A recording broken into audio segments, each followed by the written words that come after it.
Back when he was clerking at a general store, Lincoln was so honest and kind that the locals started planting ideas in his head. They'd say, "You know, Abe, what a personality like yours, you ought to go into politics." And you have to understand the era. Democracy was a fever. There was an election for everything: town council, sheriff, surveyor. If there was a job, there was a vote. So he threw his hat in the ring. He won a seat in the state legislature, but when he aimed higher for the U.S. Senate, he struck out twice. See, this is why you should never listen to your friends when they say you should run for office. It's a trap, folks. His second Senate run was brutal. He went up against Stephen Douglas, his wife's ex-boyfriend, and his frenemy. It was a nail-biter of a race, but in the end, Lincoln lost by a whisker. But that loss was a blessing in disguise. His speeches were electric, and he hammered home the issue of slavery so effectively that he became an overnight sensation. He lost the Senate seat, but he catapulted himself straight into the race for the presidency. Back then, America was split down the middle on slavery. To put it simply, the South was all for it. Their entire economy ran on king cotton, and that cotton didn't pick itself. It relied on slave labor. The North, on the other hand, was anti-slavery. But it wasn't just about morals. They were industrialists. They didn't need slaves. They needed a flexible workforce they could hire and fire as the market shifted. Slavery actually got in the way of their business model. So let's take humanitarianism out of the equation for a second. This was about cold, hard cash. It was a clash of economic interests, pure and simple. Now, Lincoln was different. Years ago, back when he was just a clerk, he witnessed slaves being sold in chains. That sight broke his heart, and he made a silent vow that if he ever got the chance, he would do something to stop it. Most people think the debate was just a simple yes or no on slavery. It wasn't.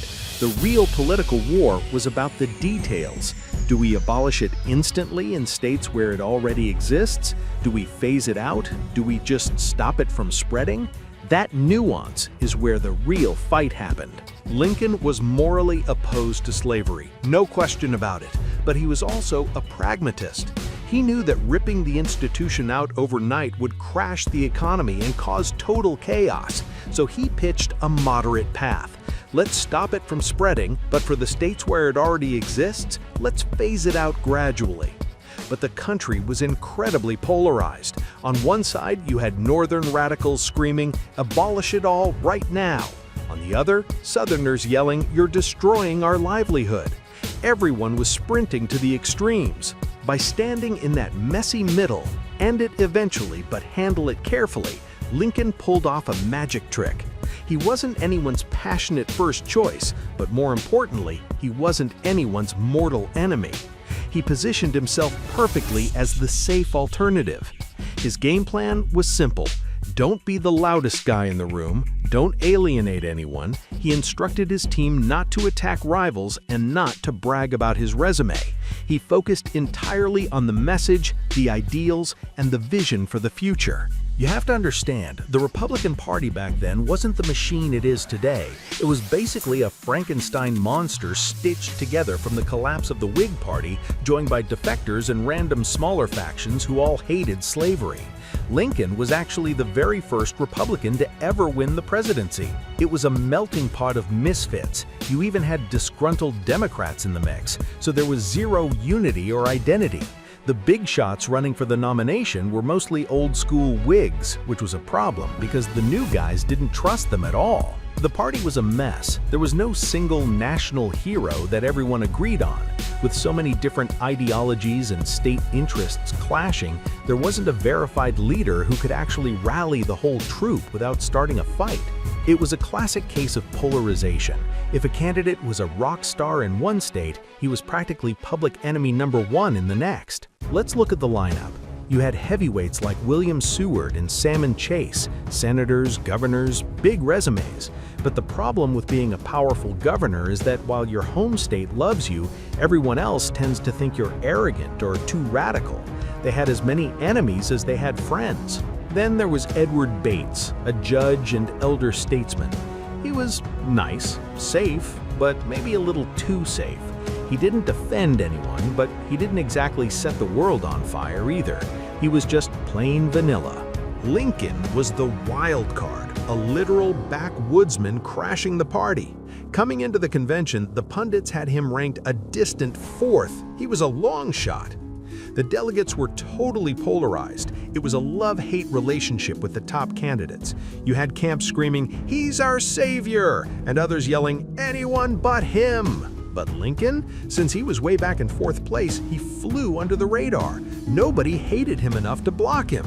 While the top 3 dogs were busy tearing each other's throats out, Lincoln just stood on the sidelines, keeping his hands clean. He didn't mudsling. He basically said, "He's a fine man. That guy's great too." And the delegates looked at him amidst the chaos and thought, "Wow, what a classy guy." He profited massively from their war. Honestly, even Lincoln was shocked. He probably just entered the race to boost his profile for future gigs. But then, boom! He wins the nomination, and since he was on a roll, he went ahead and won the whole presidential election too. Lincoln was arguably the most obscure nobody to ever win the White House, and honestly, that record is probably safe forever. In the age of social media, staying that unknown is basically impossible. But then Lady Luck smiled on him again. By all rights, he should have lost the general election, but the Democrats, they basically handed him the keys by splitting their own party in half. Let's look at the numbers. Lincoln grabbed about 1.86 million votes. That's roughly 40%.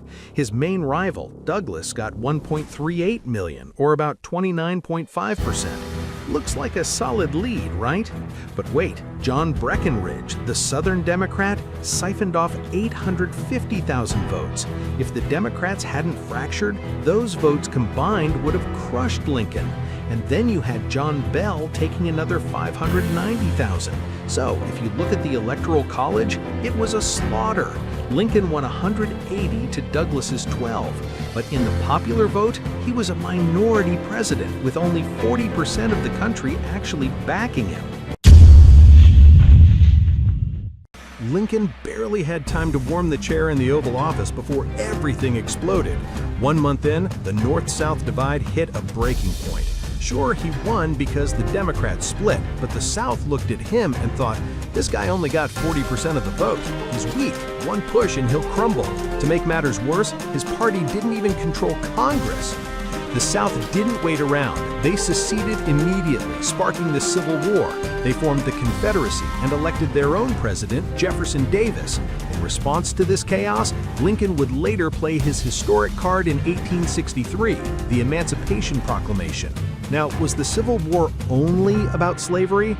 Well, not exactly. Don't get me wrong, slavery was the elephant in the room and the main trigger, but deeper down, it was a clash of 2 different worlds, an industrial North versus an agrarian South. Each side was fighting for an economic system that benefited them, and slavery was the wedge that drove them apart. If you peel back the layers, it gets complicated. Every state handled slavery differently, and they couldn't agree on how or if to end it. And looming over everything was the constitutional crisis. Who is actually in charge, the federal government or the individual states? That battle over states' rights was a massive piece of the puzzle. You have to remember, in America, a state isn't just an administrative district. It's a semi-sovereign entity, almost like an independent country. So messing with their borders or rights, that is a massive sensitive issue. Another problem was demographics. It wasn't a melting pot yet, it was more like a salad bowl. You had Germans clustering over there, French settlers moving down here. Sure, it wasn't 100% one nationality, but certain groups definitely dominated specific regions. This created cultural and religious walls. You had Catholics in one pocket, Protestants in another. It felt less like one united nation and more like a collection of different little countries trying to coexist. That's why the concept of federalism, limiting the power of these proud, independent states, was such a headache. It wasn't just a policy debate, it was an existential struggle, almost as intense as the fight for independence itself. So when Lincoln won and the slavery issue hit the boiling point, it was just the spark that blew up the powder keg. That is what ultimately tore the country apart. Let's bust a huge myth about the Civil War. With hindsight, it's easy to say, oh, the North had all the factories and money, so their victory was inevitable. But if you were living back then, it didn't look like a sure thing at all. Sure, the North had the population and the cash, but their military reality was a joke. The entire regular army was just 16,000 men. No draft, no conscription. How do you defend a continent with 16,000 guys? You can't. They relied entirely on ragtag local militias. And the government? Broke. They literally had zero budget for a war. They had to go hat in hand to banks for loans and sell war bonds just to buy bullets. But the biggest problem was the brain drain. The best field commanders were from Virginia, and they all defected to the South. The military elite was Southern. And Lincoln? He was a political outsider with absolutely zero connections in the military hierarchy. So picture this. Half the country secedes. The president is a total outsider, and he has no generals to lead his army. Under those conditions, who in their right mind would have bet money on the North winning? Lincoln was already isolated, but once the fighting started, he was practically on an island. The very first clash, the Battle of Bull Run, right in D.C.'s backyard, was an absolute disaster. The Union Army didn't just lose, they were humiliated. Historians still argue about this. The Confederates could have marched right into Washington and ended it all then and there. Why they didn't remains a mystery. But because they stopped, the war dragged on. And for 2 long, agonizing years until Gettysburg, the North basically got kicked around in almost every single battle. Then came the draft. You start dragging civilians off the street to fight? People went nuts. Riots everywhere. On top of that, the government is borrowing money just to keep the lights on. Sure, the South was in bad shape too, but that didn't make Lincoln's headache any smaller. Put yourself in the president's shoes. You're broke, your citizens are rioting, and the worst part, your army, the official United States Army, keeps losing. It was a nightmare. And don't get me started on the generals. It was a comedy of errors. Every guy Lincoln picked was incompetent. Then he finds George McClellan, the so-called young Napoleon. Now, McClellan was a genius at organizing an army, but terrible at actually fighting with one. Worse, he had an ego the size of the Potomac. He openly disrespected Lincoln and eventually had the nerve to run for president against him. Backed into a corner, Lincoln played his ace card, the Emancipation Proclamation. But have you ever wondered why he dropped such a political bombshell right in the middle of a bloody war? It was 4D chess.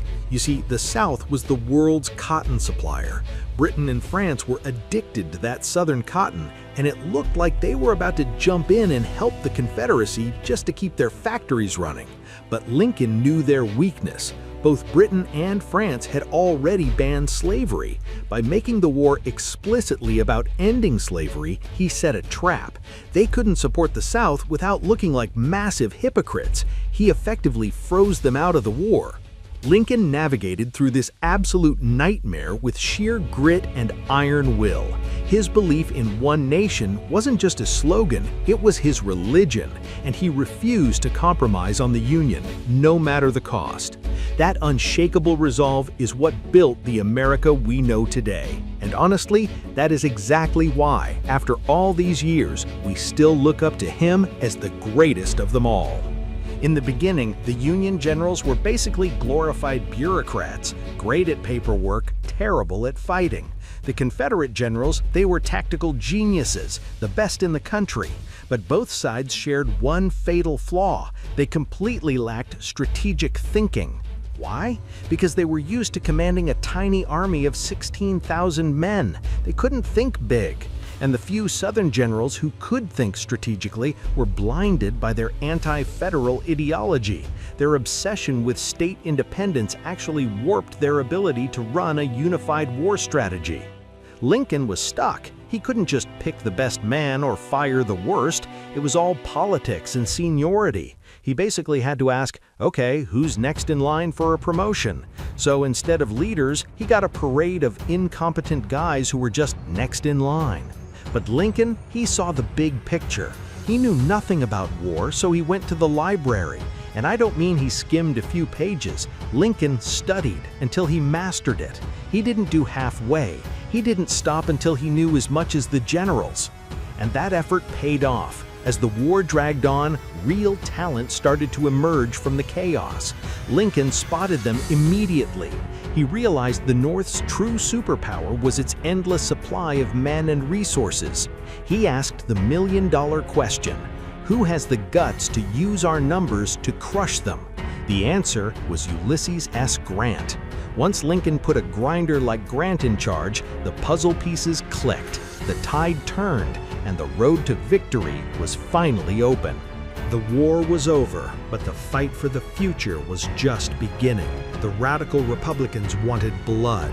They argued that the Southern states were traitors and shouldn't be allowed back into the Union. They wanted to treat the South like a conquered enemy territory under military rule.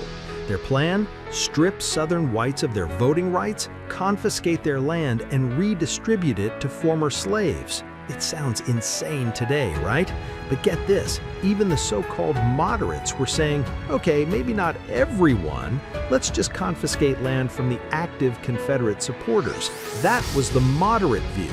It sounds extreme to 21st century ears, but back then, the radicals were a powerhouse. Lincoln stood firm against them. He pushed for a rational, lenient Reconstruction. He saw through the radicals. Their plan wasn't really about empowering Black Americans. It was a political power play to use them as a tool to permanently dominate the South. Lincoln said no. He believed in bringing them back into the fold, letting them rebuild and compete fairly. His goal wasn't revenge or division, it was healing. It was about forging one nation out of the ashes. He approached the racial divide with that same vision of unity. We often talk about giants of history. Well, Abraham Lincoln was the real deal, a true giant among men. Flashback to July 1863, Gettysburg, Pennsylvania, the bloodiest, most terrifying battle of the war and the turning point that saved the Union. But the cost was staggering on both sides. 4 months later, at the dedication ceremony for the Soldiers' Cemetery, Lincoln stepped up to the podium and delivered the most iconic speech in American history: government of the people, by the people, for the people.